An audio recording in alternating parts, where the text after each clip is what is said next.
तलाया वो बिजली का कड़का था या सौत हादी अरब की जमी जिसने सारी हिला दी।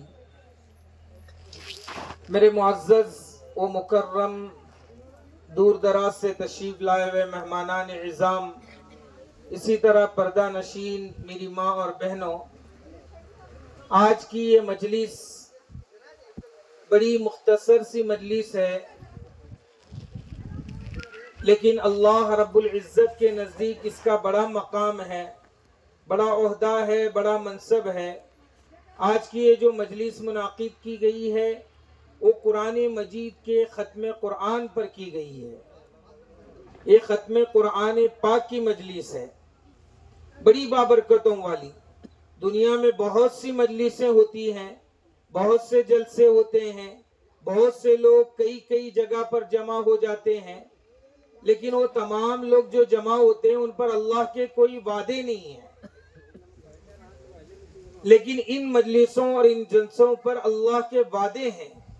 यहाँ तक कि ख़त्म बुखारी जब असहाब बदर का जब वाक़िया पढ़ाया जाता है तो उसके बाद मुअर्रिखीन लिखते हैं, मुहद्दिसीन लिखते हैं, दुआएं कबूल होती हैं। तो जहाँ दरसे बुखारी होता है तो वहाँ असहाब बदर के तज़किरे के बाद, बदर के तज़किरे के बाद दुआ की जाती है, जबकि ये सहाबा किराम हैं। और कुरानी मजलिस, कुरानी मजीद के ख़त्म पर जो दुआएं होती हैं वो तो बदरजे औला और भी कबूल होती हैं।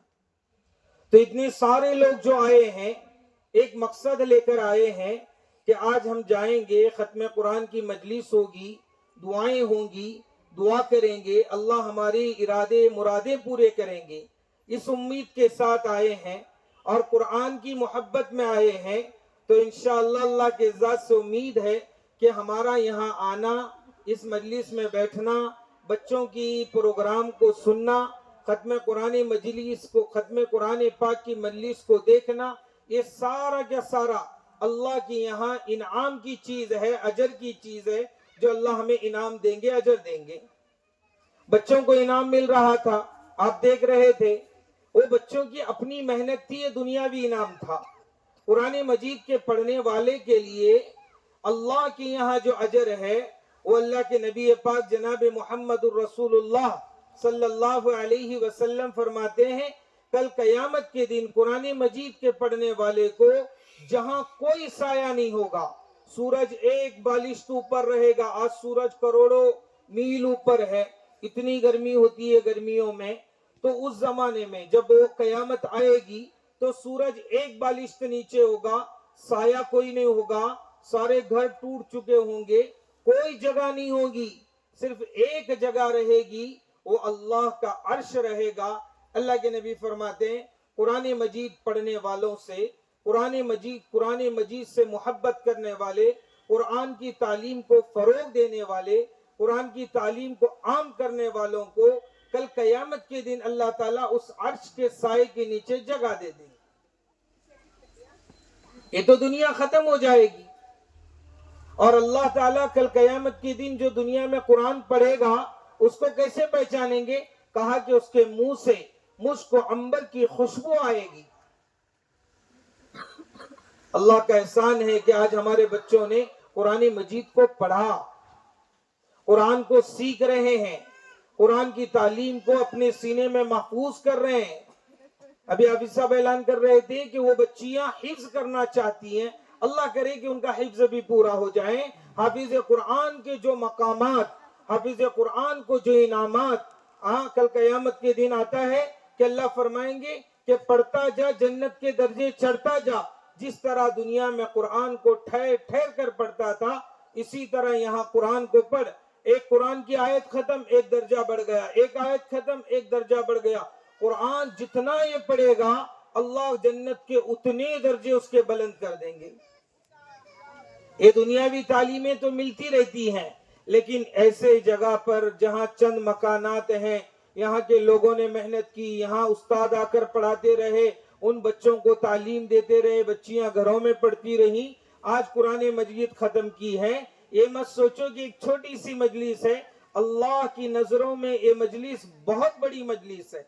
जो कुरान से मोहब्बत करेगा, جو قرآن سے تعلق جوڑے گا، جو قرآن کو پڑھے گا، جو قرآن کو سنے گا، جو قرآن کو دیکھے گا، ان سب کو ثواب ہے، سب کو ثواب ہے۔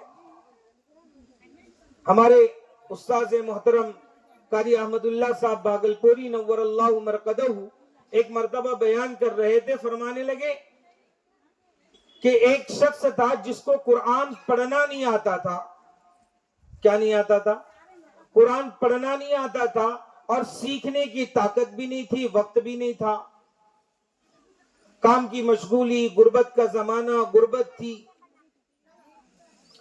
وہ شخص ایک کام کیا کرتا تھا، روزانہ مسجد میں آتا تھا، قرآن مجید کھولتا تھا، اس صفحے پر انگلی رکھتا تھا اور یوں کہتا تھا یہ بھی سچ ہے، یہ بھی سچ ہے، یہ بھی سچ ہے۔ ایک دن اس کا انتقال ہوا، کسی اللہ والے نے اس کو خواب میں دیکھا تو پوچھا کہ آپ کے ساتھ کیا بنی؟ تو اس نے کہا کہ اللہ نے مجھ سے کہا کہ تو نے قرآن کو پڑھا نہیں، لیکن روزانہ قرآن مجید کو ہاتھ میں لے کر اس پر انگلیاں پھرا کر اس کی آیتوں پر انگلیاں اپنی چلا کر اپنی زبان سے یوں کہا کرتا تھا کہ یہ بھی سچ ہے، میرے اللہ کا حکم ہے، یہ بھی سچ ہے، میرے اللہ کا کلام ہے، بس اس کی برکت سے میں تیری مغفرت کر دیا، تو جنت میں جا۔ قرآن مجید کی ایسی تاثیر ہے، تو قرآن مجید کا ارادہ کرو کہ سب سیکھیں گے، اس قرآن کی تعلیم کو اور عام کریں گے۔ اس محلے میں، اس جگہ پر جتنے لوگوں کو قرآن نہیں آتا، کم سے کم قرآن پاک سیکھنے کا ارادہ کر کے اٹھے۔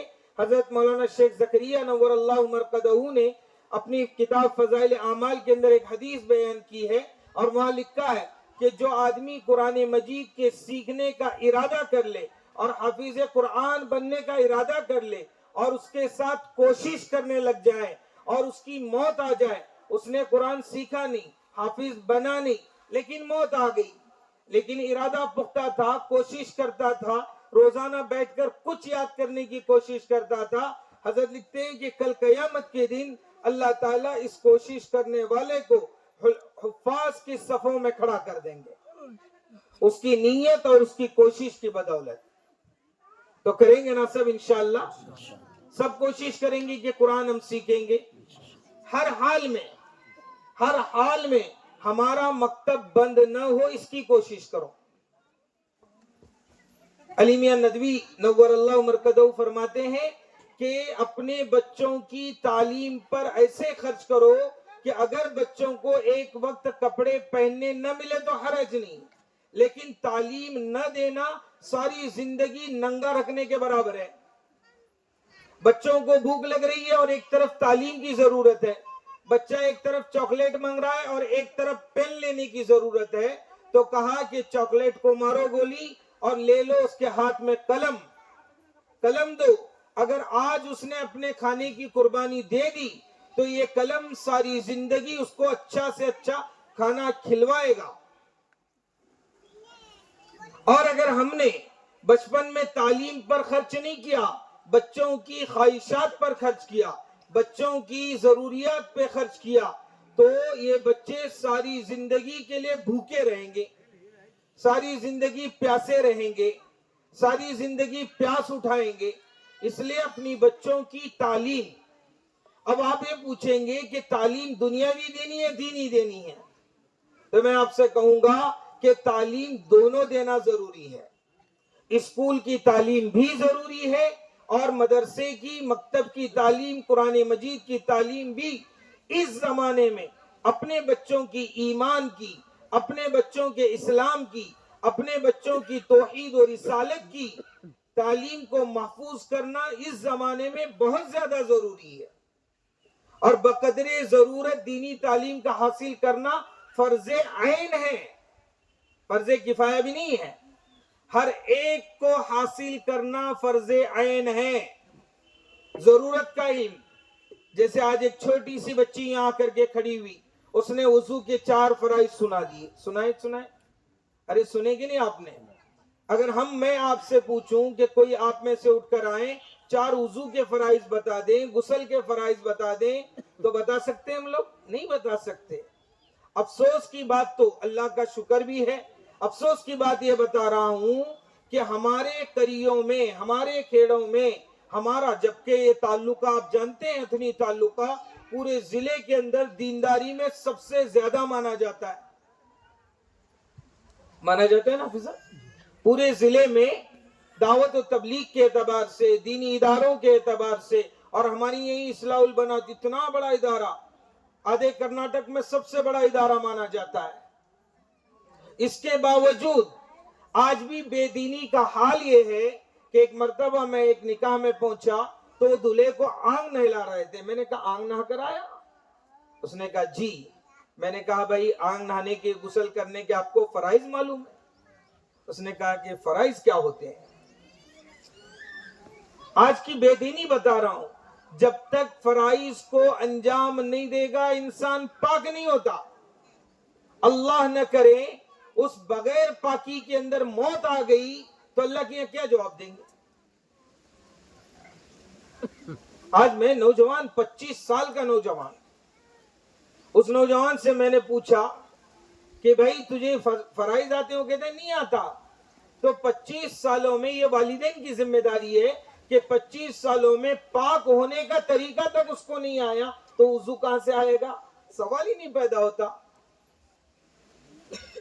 اس کے لیے دینی تعلیم ضروری ہے جب تک پاک نہیں ہوتے ایک آدمی تھا بڑا متقی پرہیزگار لیکن جاہل تھا ذکر کرتا تھا میں بول رہا ہوں اس لیے کہ مسئلے مسائل کا سیکھنا اپنی ضرورت کا علم میں نے کہا ضرورت کا علم حلال حرام کی پہچان ہو پاکی ناپاکی کی پہچان ہو اتنا سیکھنا تو ضروری ہے ہر آدمی پر ہر مرد پر ہر عورت پر طلب العلم فریضہ علی کل مسلم او مسلمہ ہر مسلمان مرد عورت پر ضرورت کے بقدر علم کا سیکھنا فرض عین ہے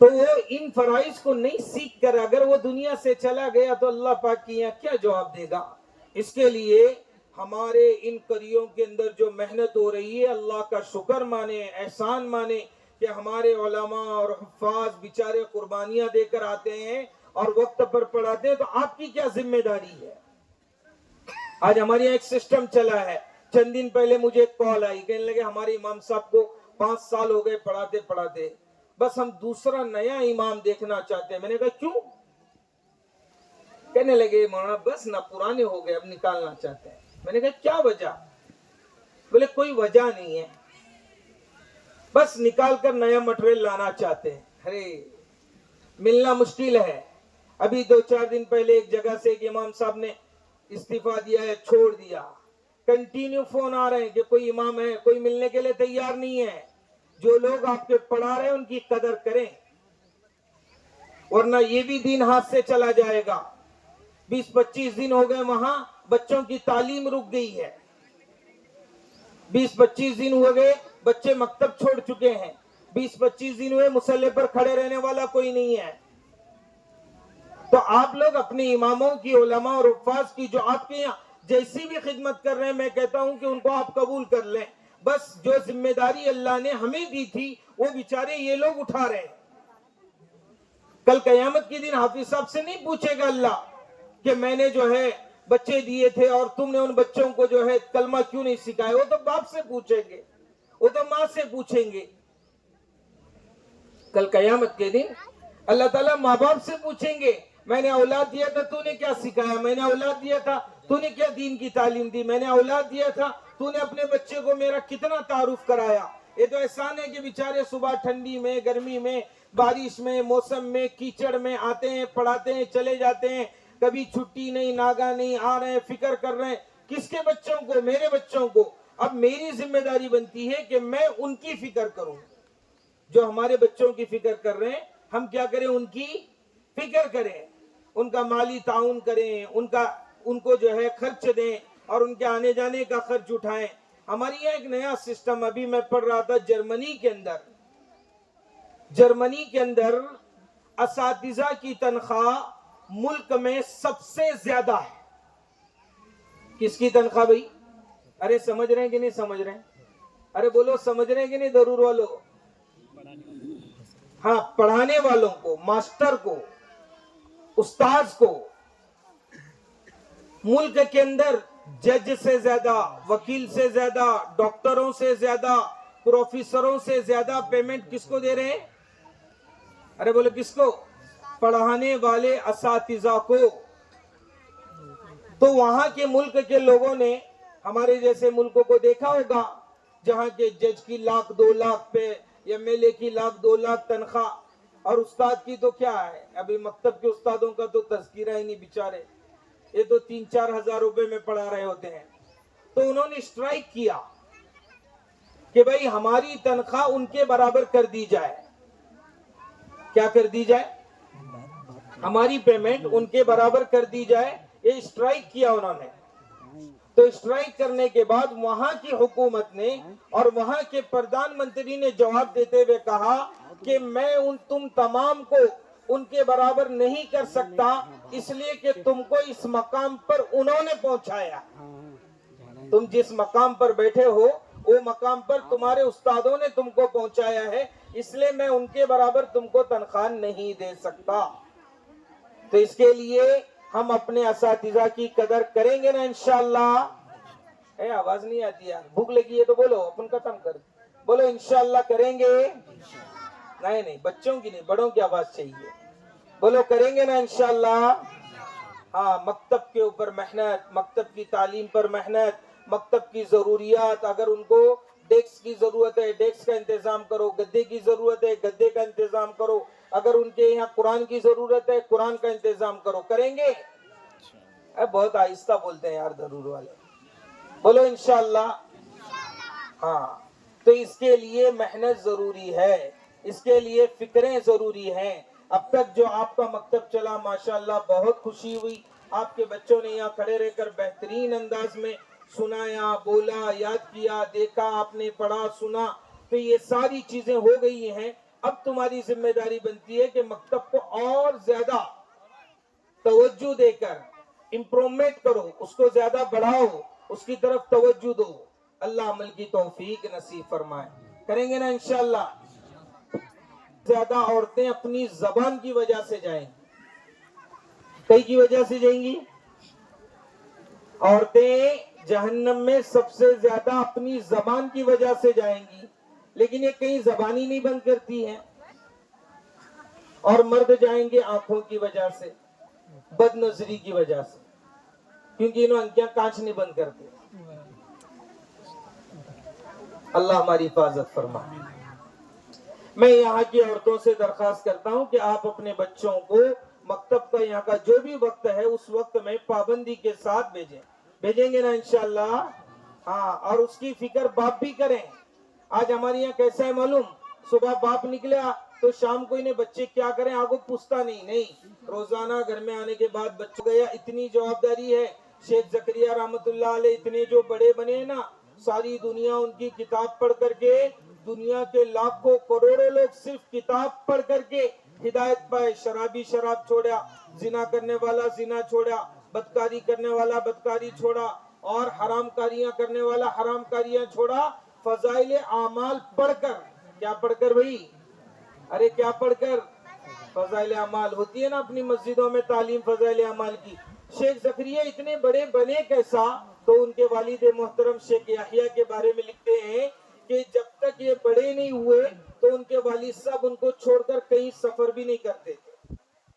तो शेख जकरिया रहमतुल्लाह अलैह की किताब है आप बीती, बड़ी अच्छी किताब है, बहुत शानदार किताब है। आप अपने उस्तादों से और अपने मस्जिद के जिम्मेदारों से या किसी से मिलकर वो किताब देवबंद वगैरह में मिलती है, उसको मंगवा कर पढ़ें। बच्चों की तरबियत कैसे करते हैं, बहुत अच्छी किताब है, इसको पढ़ना चाहिए। तो बच्चों को मकतब की तरफ खूब तवज्जो दिलाएंगे इंशाअल्लाह। मकतब में पाबंदी के साथ भेजो, और जो कानून मकतब का बने उसके मुताबिक भेजो। जो फीस, मैं तो कहता हूँ फीस के साथ मकतब पढ़ाना चाहिए। चाहे फीस 1000 रुपए रखो, चाहे फीस 50 रुपए रखो, लेकिन फीस पाबंदी से लेकर मकतब को चलाओ। अल्लाह अमल की तौफीक नसीब फरमाए।